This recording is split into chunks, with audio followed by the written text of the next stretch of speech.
Hey yo, let's go. We just got paid. And what did we just get paid from, you might be asking? Well, that's a good question. We just sold our last car from our series, turning $1,000 to $100,000 flipping cars. It was a Volkswagen Passat and it was a Toyota Camry.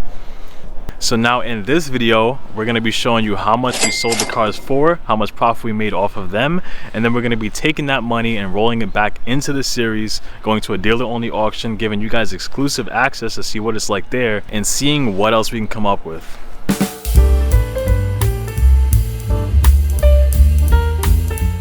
What's up? My name is Jamal from Flipping University. In this channel, I help people that might not have too much mechanical experience go from amateur to expert flipping cars so that they can build a life of freedom, doing whatever they want, whenever they want. And before, real quick, we go to the auction, I do just want to do a quick recap of what we did so far in this series. And this is really going to be for the people that are kind of new to this channel and for the people that are already watching the channel, just to kind of like put everything together and review everything. So the thing that started up the whole series was a Ford Escape that we got for only $800. It was a very good start to the channel, very good start to the series as well, and we sold it for $1,900. So that was a pretty good profit from that. We didn't really have to do anything with it either, basically just detailing it. And then the next car we got was a Subaru Impreza. We bought it for $1,800. We basically paid that all in as well. Didn't really need much work at all. And then we sold that also for $2,500. And then the next one, that was our first car that we got from private sale. It was a Nissan Optima. We paid $1,800 from it. And then we sold that for $2,700. That one was a little bit more work. We actually had to do, what was it, like a O2 sensor, and we had to change the door handle and stuff like that. Just a couple of things, but again, still paid $1,800 all in for it, and then we sold it for $2,700. And then the next ones was the last ones that we just came up with. That was the first time that we actually had two cars going at the same time, and we split it up. So we got one car for $1,600. That was a Toyota Camry, and then we got another car for $1,200. That was a Volkswagen Passat. That was the last car that we got. And I will say, of course, again, with the Camry, I already mentioned it, but it did have a problem with it. It had a bad cat. It was like a clogged cat. It was like running pretty poorly and everything. So we took a bit of a loss on that one. We sold it for $1,300 and we paid $1,600 for it. So we took a loss of like $300, which honestly isn't too bad. I already said it before in different parts of the videos and stuff like that. But realistically, in the flipping game, you're going to lose some. It's not like you're going to be winning every single car. You just want to make sure that you're winning much more than you're losing. And if you're following the steps in this channel and everything, you're going to put yourself at a much better chance of that happening rather than a lot of other people where, you know, you're making really good profit off of one car and then losing basically all your profit off another. And then the Passat that we paid $1,200 for, we sold it for $2,000. So altogether, that gives us a grand total of $4,000 that we have to work with going to this auction. And I will say that's going to be the exciting part of it now. I would say basically around this price point, like $3,000 to $4,000, this is where we could start getting cars that's like a little bit funner. You know, of course, we're not going to be able to get a car for around $1,000. That's like a decently fun car. You know, you got to just get what you can get that isn't like trash, basically. But for $3,000 to $4,000, you might be able to get something possibly that has like a manual transmission or just something a little cooler. You know, you never know. We'll see what we can come up with. But regardless, we're going to be taking this. We're going to be going to a dealer-only auction. I'm going to give you guys exclusive access to just see what it's like and see what prices are like there. And let's see what we can come up with. All right, let's get going. All right, so now we're here at the auction. I will say today we're only really going to be going for the cars that are over $3,000. I really want to try to just put all my money into just mainly one car, just so I could focus on that one car for now, get a little bit more profit from it, and then keep the series moving a little faster. And the cool thing with this is at least we're able to get cars that's a little bit cooler now. I've seen some cars in here that was like, okay, that seems like it could be a pretty decently cool car to drive, you know, different Audis and stuff like that. I would love it if I can get another like manual sporty car at some point in this price range, but we'll see. I will say that's probably the coolest thing when you're doing flipping cars. Like, you kind of get a chance of getting a car to flip yourself, but especially if it's something that you actually can enjoy a little bit, you can kind of like get a rental car and then still make money off of it. But anyways, this is the first car right here. As you can see, we're actually starting it up with an Audi. It's a 2010 Audi A6. Has 168,000 miles on it. A current inspection sticker, good until next year, which is definitely nice. And overall, it's in pretty good condition. Now the first thing is just seeing if it starts.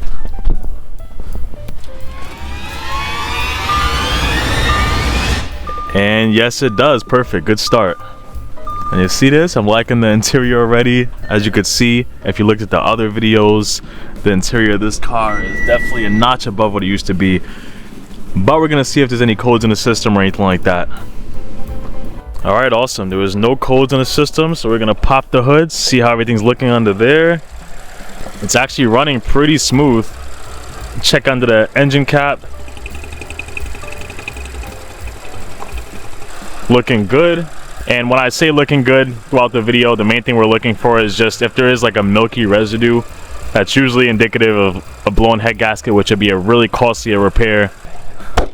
Has that nice quattro all-wheel drive system too that Audi is so famous for.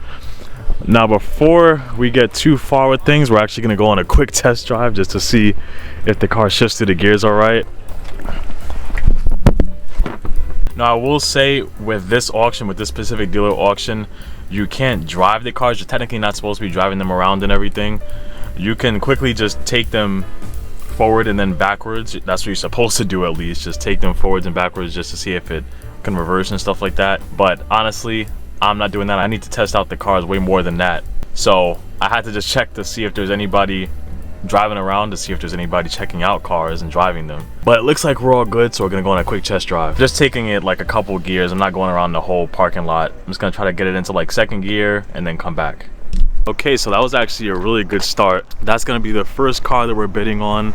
Later on, I'm gonna be showing what I'm trying to get the car for as a minimum when it's going through the bidding lanes. But just to keep things moving, I'm gonna just keep going to the next car for now. But that would be awesome, honestly, if we can get that car. I would love that.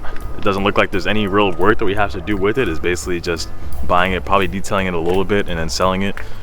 But we'll see. All right, so this is the next one. It's a 2009 Hyundai Santa Fe. Has 136,000 miles. They're actually in pretty good condition, which is nice to see. Has all-wheel drive system on it, which definitely helps in New York. That wintertime could be brutal sometimes. But let's get it with this one. Does it start? No, it does not. And as a quick point, for the people that have been following the channel already, you will know that this is something I already stand by. But for most cars, I don't bid on them if they're not starting.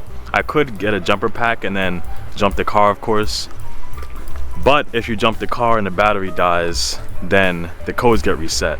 If the codes are reset, then, you know, unless it's a really good deal for the car, I'm not going to know exactly what's going on with it. And a lot of these dealers are sketchy enough to where they're actually going to try to do things like that to get more money off the car. So I'm generally just going to pass on it. But this is the next one that could possibly fall in our price range. This is a 2011 Kia Optima. Only has 118,000 miles. Also in good condition.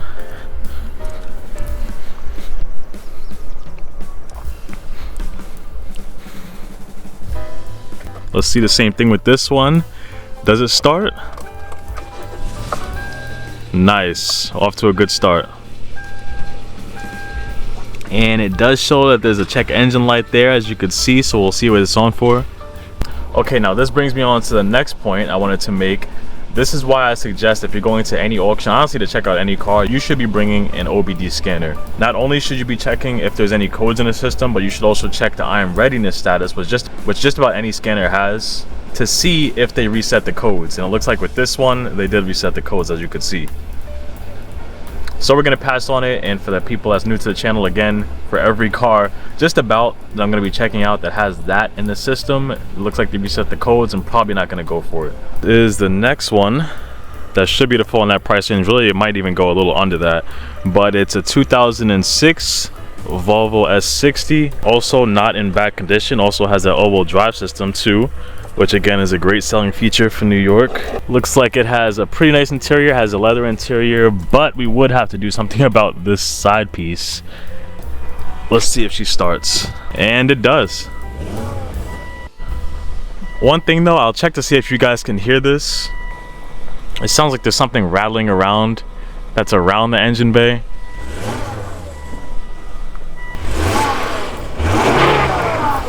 So for this, I'm probably just gonna pass on it. If this was another car, a car that's more reliable, like a Honda or something like that, then maybe I would go for it. But for a car like this, a Volvo, having problems like that, and it sounds like the engine is kind of jumping around a little bit, probably is like the engine mounts or something like that, I'd rather not take the chance with it. The next one, this is a 2009 Honda Civic, has 171,000 miles. Also has a current inspection, which is a good sign. Also looking nice. But let's see if it starts up. And no, it doesn't start. Oh well. Yeesh, and this thing stinks too. It actually looks pretty clean, but it stinks so much in the car. This is the next one that we had lined up. This is a 2008 Honda Accord, has 177,000 miles. It is a little uglier. It's a little beat up on the side, little scrapes and whatnot on the front too. But it is a Honda Accord, so people would still buy it honestly. And of course we could just do stuff to just make it look a little better. But of course the most important thing, let's see if it starts. And nope, doesn't even start, so oh well. Okay, now this is the next one. It's a 2008 Saturn Vue, only has a 55,000 miles on it, so this should have a lot more life to go. But let's see if this one starts up. It better really with that much mileage. And it does start up, which is good, but it also does have a check engine light, which is crazy that a 55,000 mile car would actually have a check engine light on it already. Wow, so as you can see, I'm definitely not getting this one. This has not only like a couple codes on it, but it's like a decent amount of codes and bad codes too. It has transmission problems and everything, so definitely not going for this one. I guess it shows the reliability of these things compared to other cars. If only a 55,000 mile car can have transmission problems already. Okay, but this is the next one. It's a 2011 Audi A4, has 146,000 miles on it. Looking like it's in good condition. This is a wagon form of it though. It does have that quattro. Seems like there's a lot of cars actually with the all-wheel drive system. Ain't nothing that beats that quattro system though. But you already know what's up. Let's see if it starts up. Yes, it does. And it also has a pretty nice interior too. But let's see if there's any codes in the system. And that's a no-go. Well, actually with this one, it looks like there wasn't any iron readiness codes that were cleared. But at the same time, it has a cat problem, and I'm really not trying to invest into having a whole new catalytic converter and stuff. That could be pretty expensive to get a good one in New York, and people aren't going to end up passing if they don't get that fixed, if I do sell it with that. So we're just going to pass on it. I gotta say, I am over here sweating now. I don't know if you could tell, sweating and dripping and everything. It's actually getting kind of hot. We're in the summer season. I will say it's definitely still better than freezing in the wintertime when we first started things, but it is what it is. We just have a couple more cars to go through, probably like 4 more cars, nothing too crazy. I'm hoping we can get something like that Audi. This next one up is actually another car that I would love to just try out for a bit. And this is it right here. It is a 2006 BMW 530 Xi. I will say this is in the repossession lane, so we're gonna check to see how a repossessed car basically looks like. There's some bruised up spots on the side there, as well as on the side there. It's not really in the best condition just starting off. And on the back, basically the paint in general just isn't in that good of a condition. Not bad. Looks like it could be detailed. It kind of looks dirty. Let's see if it starts up though. And no, it doesn't even start. And with a car like this, that's a repossessed car, I definitely would not take the chance. And now we're on to the next one. This is some of the last ones coming up, and then we're gonna start bidding on those cars. Let's see if we can get that Audi. I would love that, but let's see with this one. This one's a 2004 Toyota Highlander. Has 145,000 miles. Funny thing with these cars is that like they can never really go for a really cheap price. They're always gonna be pretty expensive. They could have like 300,000 miles on them and still be decently expensive. And it's not even that great condition, honestly. But again, people are still gonna buy it just because it's a Toyota and these are really sought out. The inside, that seat doesn't look like it's in the best condition. Looks like somebody's just been playing trampoline on the seats. But let's just see if it starts. And nope, doesn't start either. Oh yes, I found the car right here. This is it. This is a 2009 Smart Fortwo. Has 100,000 miles. This car would have been perfect for my fiance, my future wifey. For my future wifey watching this, I know you're gonna be a little jealous, but just hold it in, okay? I know you'd love to get this car instead of the one that you got.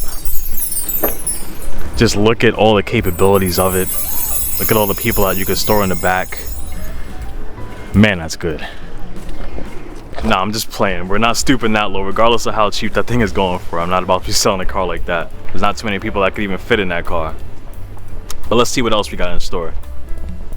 And on to one of the last cars before we start bidding on things. It's a 2007 Mitsubishi Eclipse. It's 113,000 miles. I have a feeling this isn't going to go well though. The hood is already popped for this one, which means they probably tried to jump it, which means that the codes were probably reset. But we're still gonna check it out just to see. It's not really in the best condition either.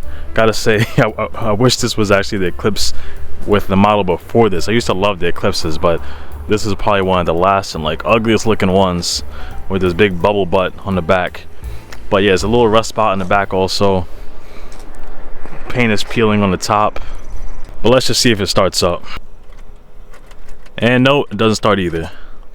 Kind of figured with that one, but on to the next one is literally the last one coming up that we're going to be checking out. This one is a 2009 Volvo S80. It has 157,000 miles on it. Looks like it's overall in good condition. It would be nice if this thing actually starts up and has a decent story to it as well. So we're not only bidding on that Audi, but we'll see. Not having the best luck today. I will say, I mean, again, we're only searching for the cars that are in the price range that I'm trying to go for. If we were trying to go for the cars that are like $1,000 and under, basically anything under $3,000, there would be a lot more cars to choose from. But again, I'd rather it just be, hold on, let me just turn the camera around so you guys get that personal connection to me. But as I was just saying, I'd rather it be where I just have one car, you know, for the time being. Obviously in the future we're gonna have multiple cars going, but I'd rather it be higher profit, you know, cars that we can come up with, just so that we can keep the series moving fast and it won't be as much workload for me, because I'm trying to balance between other things as well, of course.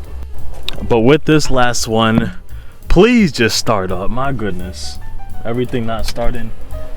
But does this even have a key? Oh, there's the key right there. Oh wow, great. What do you know, it doesn't start. All right. Okay, well, it looks like we are indeed only trying to bid for that Audi. Literally the first car that we checked out in the day. I guess we could have just checked out that one car and just wrapped it up to save ourselves some time. But it is what it is. Still, I mean, I like that car. It was looking good. I could probably sell it for a pretty good margin if we can get it for the right price. But let's get over to the bidding lanes and see how it goes.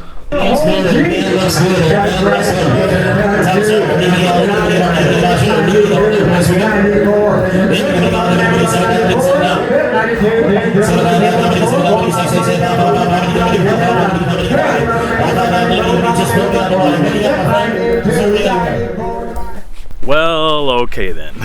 It looks like we weren't able to get another car again today, and I promise you guys, like, I know it'd be looking bad when I go to a Tesla auction, but it's not like I never get cars through there. I do get cars through there, but it just seems like the cars that I want to get to help out with the series never ends up going well through there. I don't know, but to be honest, the ones around here haven't been the best luck recently. And I will say it could be completely different with the markets around you. I'm in New York. I would say in this area I have been seeing ACV auctions just have better prices in general for the cars, but if you're in a different part of the US or whatever, you could have a different reaction than what I'm getting. But regardless, we have this money that we have to work with, and we're gonna find a car with that money.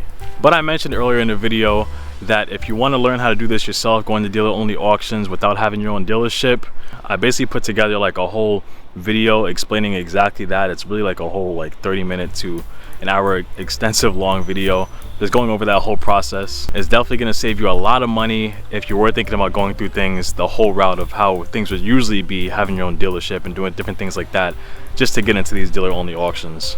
But if you want access to that, just go to the link in the description below. You can put in your email and it'll get sent directly to you. And of course, in the next part of the series, we're going to be showing you what we can get with this money that we have, the $3,000 to $4,000. I will make sure that with the next part of the series, we are going to be coming up with something by the time that that video publishes. So make sure that you subscribe and hit the notification bell to be alerted when that video drops. And until next time, peace.